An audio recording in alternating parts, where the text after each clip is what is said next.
We're joined right now by the 1989 American League Rookie of the Year, and I'm glad I'm not sitting between you two guys. It's that guy. Gregg Olson, because I just want you to know, that's the summer I graduated from high school, and I worked at Krusty's Pizza, and I spent like half of my money coming to 33rd Street to watch you guys play.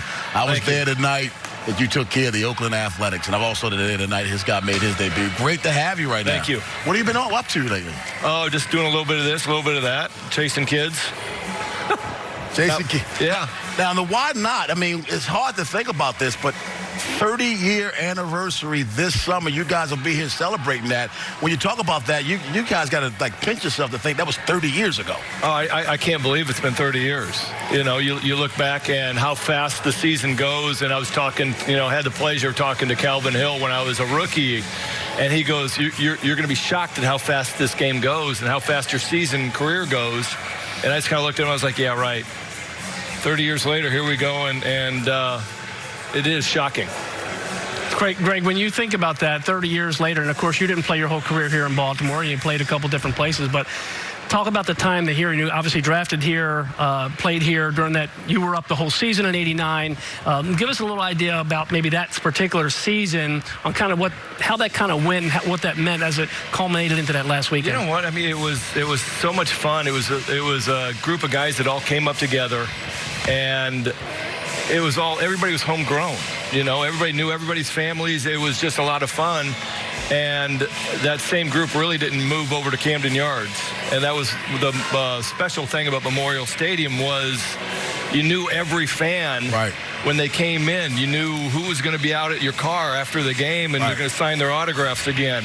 And you just had this relationship with the people of Baltimore that once we moved to Camden Yards, it wasn't ever quite the same. But the '89 year was just a special year for everybody playing out of their brains for 162 games. That's awesome. We talk about 162 games, that grind, and you're not always going to be successful. And you guys, I'm sure you probably haven't seen slumps like Chris Davis has, but you, Dave, I mean, for him to break out of that slump in Boston, first of all, the mindset of going through something like that and where you are mentally when you finally get out. Yeah, look, normally guys who go through something like that don't get a chance to come out of it. I mean, because that was an extensive streak, obviously, of, not having success. But you could see it coming on. The previous 6 or 7 games, he was hitting the ball hard, and maybe even somewhat cliche-esque word to say, oh, boy, he's hitting the ball hard. He truly was 3 or 4 games in a row where he hit some balls hard. They just wouldn't drop. They wouldn't fall for him. And then when he got that hit, I was up in Boston doing radio that game, and I mean, I stood up. I thought somebody just pitched a no-hitter or went 7 for 7 or something, and it was crazy. But we were so happy for him, and he drove in 2 runs, so it wasn't like in the 8th inning he kind of dinked one over the shortstop's head or something. Drove in a couple runs in the early part of that ball game, then added 2 more hits. It was big, and I'm just glad he was able to get through that, and hopefully he can continue that, through the next couple weeks. Greg, either any time in your career at Auburn or in the Bigs, have you ever experienced anything quite like that? No. I mean, you run through 2 weeks. You run through a week where you can't get anybody out. You're not functioning properly. And Davey said it right. If he's not in this situation that he's in where he's done it before at such a big level, then he's not going to get that opportunity. He's out. And, he was lucky enough to be able to stay with it and keep fighting. Yeah, that's awesome. I mean, you're right about that. I mean, just to have that opportunity to come out of that. In college at Auburn, you probably wouldn't have if you'd gone through anything like that. John Means is a guy that has shown me a lot as a starter and in the bullpen. Dave, what has he shown you? Well, John is a guy that normally when you come up to the big league level, most of the time, I won't say guys have the deer in the headlights thing, but there's a little bit of an adjustment period, especially if you don't hit the ground running.